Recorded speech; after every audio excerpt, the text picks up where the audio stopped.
Dans ce nouveau programme, je vais vous présenter les différents personnages décédés dans votre série américaine La Patrona. Ces acteurs ont fini de la pire manière.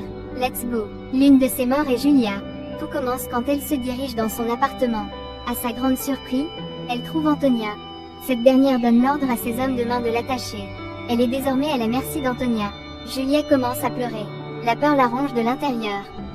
Antonia lui dit que tous ses larmes ne pourra pas la convaincre de la laisser s'échapper.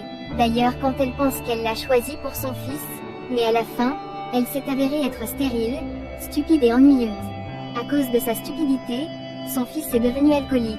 Après avoir discuté longuement avec elle, elle choisit de tuer Julia. Elle lui met une balle en pleine tête. Lorsque son fils arrive, il voit sa femme morte, mais Antonia a déjà fait son boulot et n'éprouve aucun regret. Un autre cauchemar est celui d'Alberto. Antonia est entrée par infraction à l'hôpital sans la permission des infirmières. Ce dernier est surpris de la voir. Antonia lui demande de se calmer. D'ailleurs, elle croit que peut-être, il rêvait d'elle ou de Patricia ou de quelqu'un d'autre.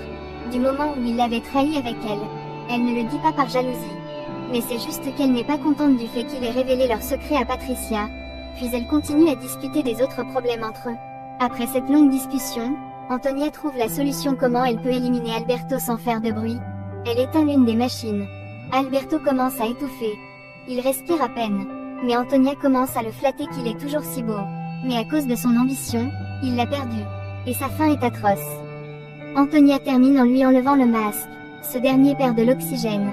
Et Antonia termine le boulot en lui ôtant la vie. De mon point de vue, je trouve que cette mort est atroce. Et cette femme est une diablesse. Elle n'hésite pas à tuer pour atteindre ses objectifs. Dites-moi ce que vous en pensez en commentaire. Une autre mort qui fait mal est celle de Valentina et Max. Les deux étaient tous les deux dans la voiture ensemble. Ils s'amusaient en conduisant. Malheureusement pour eux, les hommes d'Antonia sont sur le chemin. Mais ces derniers sont naïfs et ne suspectent rien. L'un des hommes fonce tout droit vers eux dans un camion, de manière à ce qu'ils fassent un accident. À leur grande surprise, il aperçoit un camion devant eux. Max est effrayé. Il essaie d'esquiver le camion, et ce dernier ne fait que foncer devant eux. Il prend le virage, et se dirige vers une falaise. Malheureusement, ces derniers meurent dans une explosion. Et encore une fois, Antonia Guerra a encore frappé fort. Cette mort est l'une des plus cruelles. Les téléspectateurs n'ont pas aimé cet incident. N'hésitez pas de réagir en commentaire. On continue avec la mort de Prudencia. Au milieu de la nuit, cette dernière est placée au bord de la route avec Lucas. Ensuite, un camion vient vers eux. Malheureusement, Prudencia ne suspectait rien. Elle ne savait pas qu'il s'agissait d'un coup monté. Lorsque le camion prend leur virage, Lucas pousse Prudencia en route, et le camion la heurte. Après cela, le jeune s'enfuit.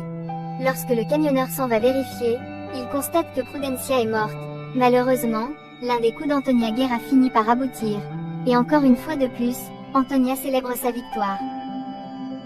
Il y en a eu plusieurs morts dans cette série. Mais la mort de ces personnages dans cette vidéo ont beaucoup choqué les téléspectateurs. Ils n'ont pas aimé que ces gens meurent, car ils étaient des gentils. Et une seule personne est responsable de leur mort. C'est nul autre que Antonia Guerra. Dites-moi ce que vous en pensez en commentaire. Qu'en pensez-vous de ces personnages décédés? Abonnez-vous pour ne pas rater le prochain programme.